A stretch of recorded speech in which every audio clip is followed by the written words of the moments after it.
Good morning, everyone. Good morning. Welcome to the Mentor Recognition Breakfast. Thank you for coming. My name is MC Blair. I work for FIRST, and it's my pleasure to know a lot of you, get to see a lot of you around the competitions in the FRC world, the FTC world, the FLL world. But this morning is this is our hour. There are no students in the room. Yeah. So we can either do a collective curse, all the things you've wanted to say over the last couple days or last 3 months, or you can just mumble some things under your breath. All the things you've wanted to do, they can come out in this room as a therapy for the next hour. We want to thank you because without you, without mentors, FIRST doesn't exist. It's pretty much that simple. And we say thank you a lot, and we give you a muffin every now and then. Yeah. But that's not the real reason why you mentor. We know that. It's not for us. It's for your students, the kids, for the future. So this morning we've got some great speakers to talk about, well, thanking you and maybe encouraging you to keep doing what you're doing because you're doing it well. Congratulations for attending the championship. That is an achievement in itself. A lot of people come up and say, this is my first championship. It is so exciting. I've waited 5 years to get here, 10 years to get here. So a little round of applause for that achievement. You made it to the championship.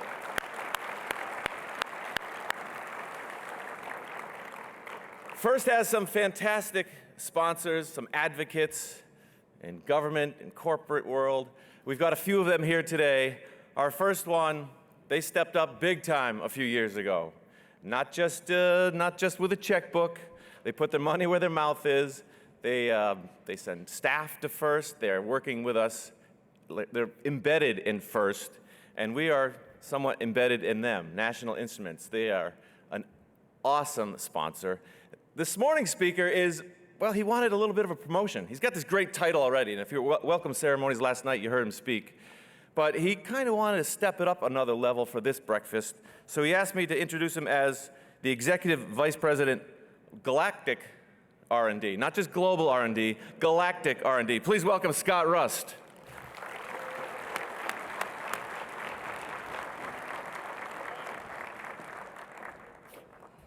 All right, good morning. Let's try it again. We're going to do good morning, and when you say back to me, you're going to go, good morning. Woo! All right? Good morning. Doesn't that feel better when you put a little whoop on the end of it?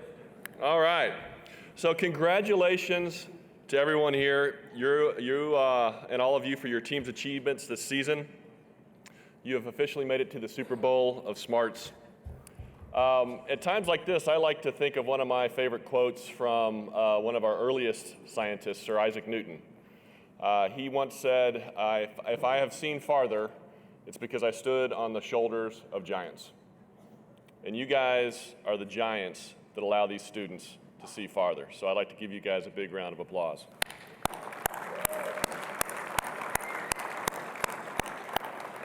At National Instruments, we are very serious about engineering. Our mission is to equip engineers and scientists with the systems to accelerate productivity, innovation, and discovery. And we're talking about all engineers and scientists, so it's often hard to talk about what we do. And through programs like FIRST, all the way down to FIRST LEGO League, our engineers and scientists span from K through rocket science. So that's a lot of work, right? But a part of our culture is a work hard, play hard spirit. And robots certainly help out with the play hard part of our culture. And we know all the hard work you do because we have hundreds of employees and mentors that mentor thousands and thousands of students around the globe, not just here in the United States. And we know firsthand the hard work you devote to creating these amazing experiences for FIRST students. Now, Dean Kamen often says that FIRST is the only sport where every student can go pro. And as I talked about last night, we know that as they go pro, they are our future innovators. They will make the world a better place. And we're proud to help them accelerate their learning as much as we help engineers across all industries accelerate discovery from everything from 5G research to the smart grid. So thanks again for your true dedication to FIRST. I hope you get fueled up for the day and for the rest of the competition. and I'm excited to see your robots. Play ball.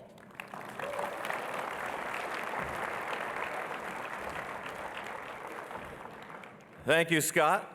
Our next speaker is from another titan, another huge advocate for FIRST. They're based out of Washington, D.C., and when we do the the Global Innovation Awards, that's in a couple weeks, the Global Innovation Awards in DC, Booz Allen does this great thing. They give a tour of their headquarters. They come to the U.S. Patent and Trade Office, and they are just with the kids and showing the kids what the future can be. So our next speaker is from Booz Allen Hamilton, a FIRST strategic partner. She's currently focused on cybersecurity. She's based out of Denver. She leads Booz Allen's chapter of Society of Women Engineers, and she's also a champion for mentoring initiatives. Please welcome Holly Rollins.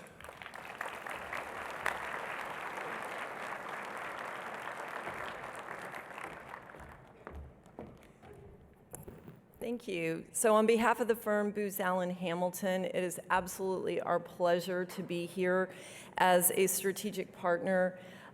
Some of you may know Booz Allen as a management and technology consulting company, and we do truly have our roots in problem solving. We have actually morphed over the last several years into more of an engineering company with a focus on cybersecurity, digital solutions, and as I mentioned, engineering. And so I think the message in that, I personally have been at Booz Allen 23 years, and it's not so much the acquisition of a certain piece of knowledge that's going to propel you and take you forward, or the acquisition of a certain skill set that's going to take you forward, but it's really cultivating an environment of innovation and lifelong learning. And candidly, we're always looking for efficient ways to do that. If you could just sort of shrink wrap and package it and just blast it out and do so efficiently, we have 23,000 employees, that would be fantastic. But really, the art of lifelong learning is truly found in its roots in mentorship. So what you do day in, day out, year in, year out with these young people truly matters. This is the most provocative way to instill learning and also learning habits, those self-seeking habits that young people need. The grit and resiliency when a project fails can be as much of a teaching moment as when something goes right the first time. And you as mentors, speaking truth to young people, encouraging them, not doing things for them, but empowering them and coaching them from the side, fans the flame of that excitement that they have to think outside the box, to lean in, to just passionately go after a solution to a problem that seems insurmountable. And so today it's all about you. This morning, this breakfast is about applauding you as mentors, understanding that the backbone of FIRST and how it's structured totally hinges on your involvement with these young people. Not only do FIRST volunteers and mentors break down a lot of negative narratives and stereotypes that some kids have in their head. Working with the Society of Women Engineers, I often find young girls have this narrative in their head at a very young age. I'm like shocked to see 4th and 5th grade girls who say, I can't do math, I can't do science. I'm like, where did you get that? And so often, some of our young people don't have parents and adults in their life that can show them the way. And so you as volunteers really breathe truth into these young people. You change those narratives. You create hands-on, exciting environments that make science and technology and math fun and relevant and real. And so I just want to applaud you. Stay the course. It's not always easy, especially when you're working with kids who may be a little bit, I don't know, pick the negative adjectives, have an attitude, not be very disinterested. I'm here because my parents are making me be here, whatever.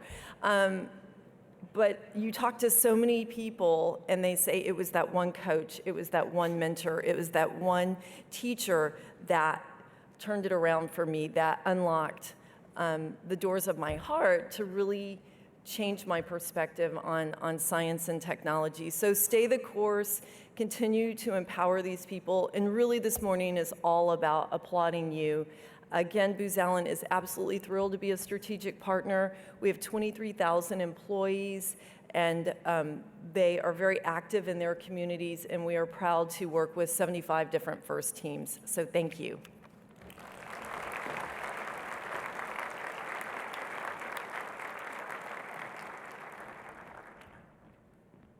Our next woman speaker is, well, she's a woman who did not buy into that narrative. She represents the cycle of FIRST, which we love to see, which is a student becoming a mentor. She is an alum of FRC Team 2485 out of San Diego. Woo!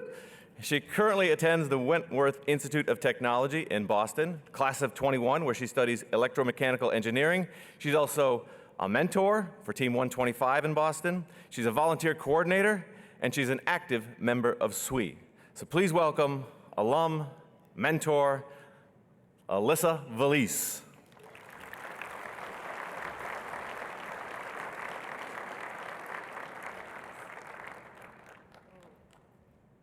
Whoa. Can't see any of you. Hi, guys. I'm really short. Morning, everyone. My name is Alyssa Valise. Like Blair said, I'm from San Diego. I'm living in Boston right now, studying electromechanical engineering. And I want to talk about accomplishments, big and small, and how they relate to each other and how important they are to a student and to a mentor. So I was unfortunately not able to be there and watch it happen, but last week, 2485, my high school team, presented chairmans for the first time at the championship level. Huge, absolutely outstanding, so proud of them. I was FaceTiming them as they were going on stage. This week, I'm with 125, competing for the Chairman's Award again, and we ended the regular season ranked 5th in NE First, and we finished last night ranked 4th, I think, in the Carson Division. These are big, like monumental accomplishments, absolutely outstanding, and they inspired and motivated me as a competitive and excited student, and they continue to inspire me and motivate me as a competitive and excited mentor. There's something to be celebrated, cherished, and strived for, because they're what keep kids and mentors alike engaged and motivated. Goals are what keep any person going in any walk of life, and that's why they're important to have. But we're here as mentors to change lives, right? And as a high schooler, it was never a win or a loss that changed my life. It was the individual small moments and small accomplishments with my mentors before and after the process of going for the gold that changed my perspective. And these are the accomplishments that I strive for now as a mentor. Can you tell I'm a college student? I have a thesis and everything. So before the competition, I'm going to tell two stories, one from before and one after. Before the competition, these small moments and accomplishments were always regarding encouragement and training. As a student, I had a mentor named Tom Weatherald. My first couple years on the team, I was petrified with fear of this ex-Navy captain and avoided him at all costs. Weatherald's short, sharp communication style, as well as his terrifying, beady-eyed glare, and use of Navy lingo, like port and starboard, and I screwed them up all the time. They kept me working quietly and quickly whenever I was around him. I thought he must have hated me. I was horrified. The summer before my junior year as a student, we had an outreach event at Petco Park, the beautiful baseball field in San Diego, which is really only ever full for science expos. Go Padres. Weatherald was our only mentor there, and there were 3 of us students, and eventually I was speaking with someone at the event, and I was explaining the catapult mechanism on our robot. And after I had finished my rehearsed speech that I had given 100 times on the iteration of this design, he looked at me and said, "Well, you're so eloquent and well-spoken and pretty." It's a 50-year-old man. "It's so great that you're doing PR for robotics. That'll be a great career for you, sweetheart." Woo! And I was, 16. I had no idea what to say. I just kind of sat there and was like, sure. I was a bit taken aback, and I didn't know what to say, and then out of nowhere, that terrifying, short, sharp voice that terrified me came up behind me saying, "Actually, Alyssa is one of our lead build students and wired the majority of the robot this year. I think she's planning on majoring in engineering."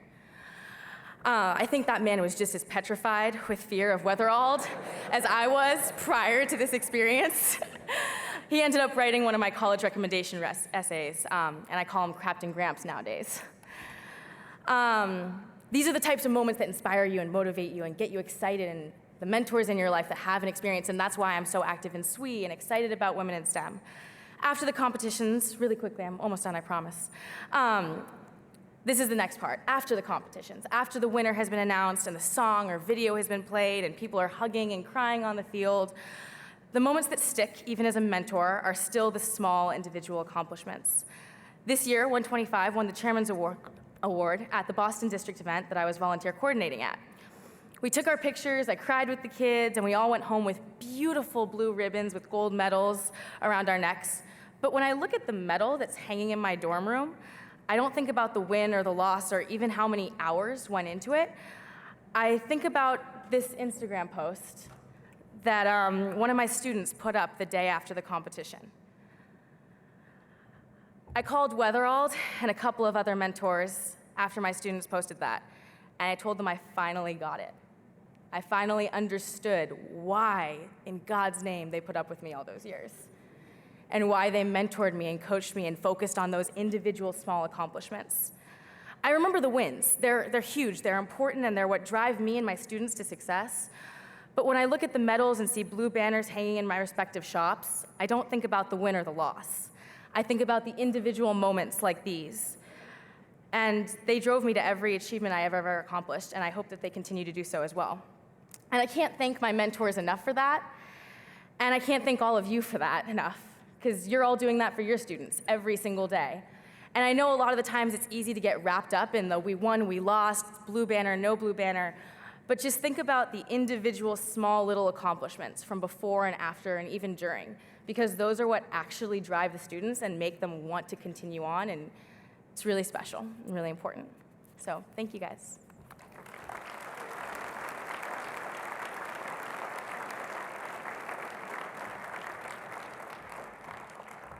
Thank you, Elise, for sharing that story. All great stuff. It is the little moments, but I want to make sure that while you're on the East Coast, you check out that little place called Fenway Park, because it's always full, baby. You can show some New England love. It's okay. We just lost 2 games to the Yankees.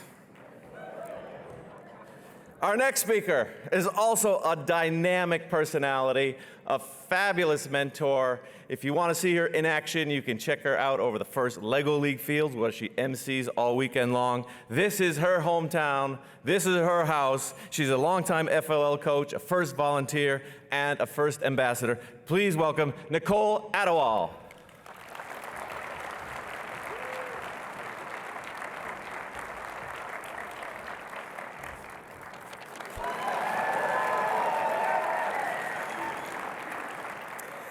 Good morning. Good morning. I am Nicole Adewale. I am a native St. Louisan. And if you want to see a full stadium, go down the street to Busch Stadium. Yes. So I want to talk to you this morning from the standpoint of someone who has literally sat where you sat. I started my journey about 15 years ago doing all kinds, well, you see that right there, doing all kinds of things, including judging for first robotics competition, organizing first Lego League. But in your seat, I started as a first Lego League junior coach. Those students that I coached in 2nd grade are now juniors in high school, and many of them are still with First, some of them competing on Team 3397 in University City. Thank you. For me, even though I'm an engineer, doing that pushed me way far out of my comfort zone. And so today I'm going to challenge you to step out of your comfort zone. Ooh, hush. Yes, many of you stepped into uncomfortable waters by joining First in the first place. But follow with me and it will make sense. We know that in nature, that marsupials must crawl from the womb to the pouch to continue to grow and thrive. Salmon swim upstream, often in cold water and avoiding bears and birds and humans to get to their original waters to be able to reproduce. And butterflies must transform and break free from their cocoon to become the awesome beauty they were created to be.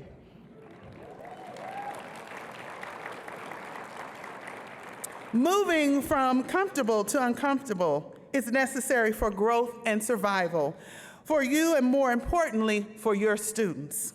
Right now, our world is topsy-turvy and upside down. It's up to you to continue to give our youth a sense of direction, a place of comfort, structure, and stability. They want it, they need it, they crave it, no matter how much they resist it, just like those salmon swimming upstream. If we can just hold on a little while, our children, first children, will be the ones to plant seeds of hope and change for a brighter future. Many of you don't think you're doing much, but I guarantee you that your everyday, your students' everyday, is someone else's extraordinary. I want to thank all of you for coming to my hometown for the last 7 years. And like the butterfly that I am today, I'm not sure where my next part of the journey will be with First, but guarantee I will be there with you. And speaking of extraordinary, I would like to bring up an extraordinary man, someone who I have delighted in knowing for 15 years. Our founder, the man of the hour, Mr. Woody Flowers.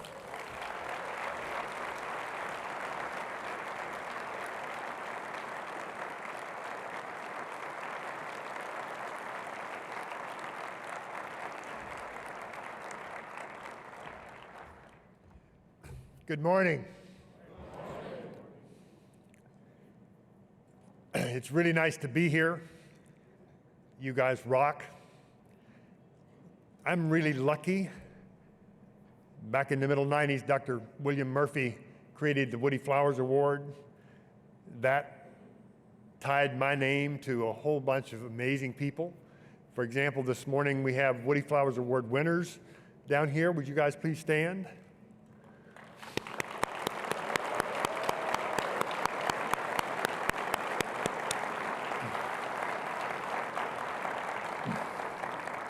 The Murphys have made us a family. We get together every fall or late summer in Miami, spend a lot of time thinking about process. So just a comment or two about that. Judging for the Woody Flowers Finalist Awards is really amazing, as is judging for the Woody Flowers Award winner, which this year is Glenn Lee.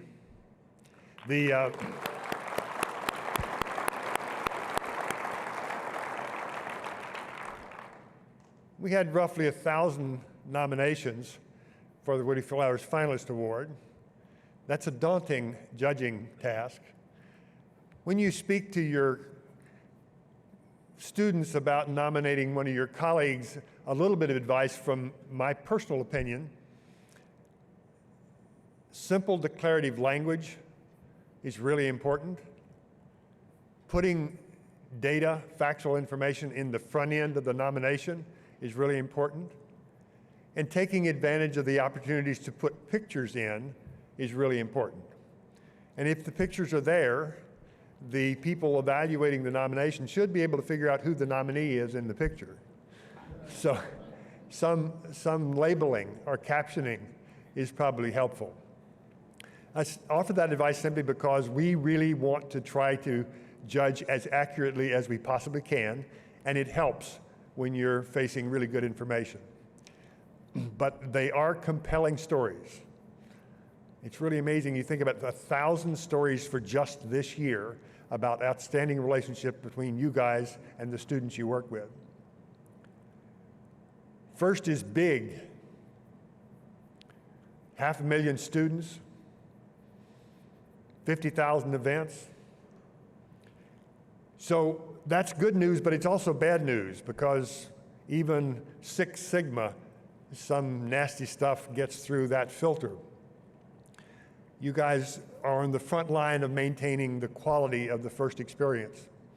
I personally believe that the core benefit proposition for FIRST is the ethos of the FIRST community.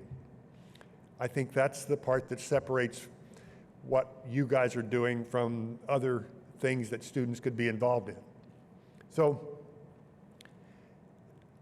as we become bigger and more complex, I think it may make sense to go straight at the ethics issue in your teams.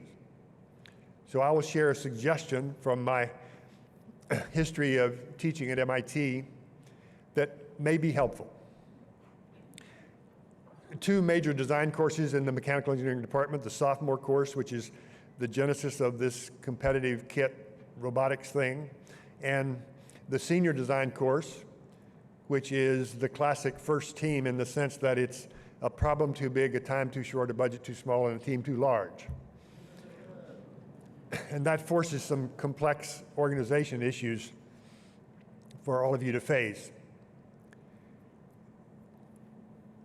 For several years, I introduced an ethics exercise in the beginning of the senior design course. A suggestion. We first looked at canons of ethical behavior in American Society of Mechanical Engineering, IEEE, professional organizations, so that students get some sense of what typical codes of ethics look like. And then in smaller groups, they divide up and develop their own canons of ethical behavior for themselves, the team, and for their behavior and their obligation to the customers that might buy the product that they're developing. And from that, those suggestions, I spent a lot of time compiling into a relatively finite set of candidate canons of ethical behavior in the 2 categories. And then I had the whole class, and the time about 200 students, vote on, rate, agree, disagree about these, and picked out the top ethical canons. As you might expect, the students immediately say, respect for intellectual property for the colleagues in my team, making sure that they get proper credit for what they've contributed, right up there. Everybody agrees, done. And there's several like that that you would expect. Obligation to do no harm to customers that buy the product. Clear agreement. Then you get down further down the list, and there's things like, what is my ethical obligation to one of my classmates who's had too much to drink? Gets a little more confused there about whose responsibility it is to try to take care of that person. There's some of those exercises were back in the days when the shift to digital music was underway. And when you get down to, is copying digital music without paying royalty okay? No, no clear consensus. Now this is from a group of students that I love. They're really smart. They'd done everything they'd been asked to do, all had outstanding records. But the difference between their obligation to the artist that created digital music and their obligation to the intellectual property of their teammates was not philosophically consistent. I think in FIRST, if you had your team create your own canons of ethical behavior in a couple of categories, number one, it is an opening to talk about the issues that you may face in the heat of competition, and by discussing it, give team members a way to think about, what do I do when I am in a quandary? I wrote the foreword to Caroline Whitbeck's book on engineering ethics, and the first line of my foreword was, I want to die proud of having been an engineer. I still believe that. I want to die proud of having seen FIRST maintain its ethos over a long period of time. So you guys are on the front line of making sure that we hang on to this wonderfully precious thing that you have created, and make sure that we don't let cutthroat competition get in the way, or the equivalent of nepotism, so that we compromise for a team that we favor or not. So please consider, in some form, getting your team to decide on your canons of ethics and maybe publish it. Put it on your website, put it up in your meeting rooms, bring it to the forefront, but don't beat it to death because you'll turn the students off. But just get them to think, and I think you'll be impressed by the conversations that happen when you start saying, how do we want to judge our behavior with regard to one another and the rest of the FIRST community and to society? So thank you for so many things that you're doing so wonderfully. I know that FIRST is wrecking some of your lives. Margaret and I have conversations about that. But to me, it is clearly worth it because these kids are going to straighten out some of the messes that we adults have created. Thank you.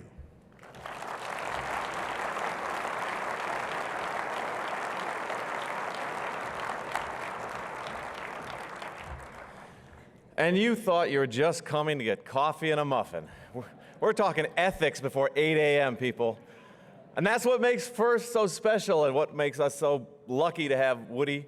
So thank you to Woody. Thank you to our speakers who represent sort of what FIRST means in the corporate world and why we are such a lovely target for them, and you are a part of making those students the future. Thank you to our student perspective, our former student perspective, now a mentor. And hopefully we've sort of nourished you for another year. We'll see you at a championship next year. We know we have matches to get to. One more time, thank you to for all of you for everything that you do. Thank you to our speakers. Good luck at the rest of the championship and have a great day. Woo!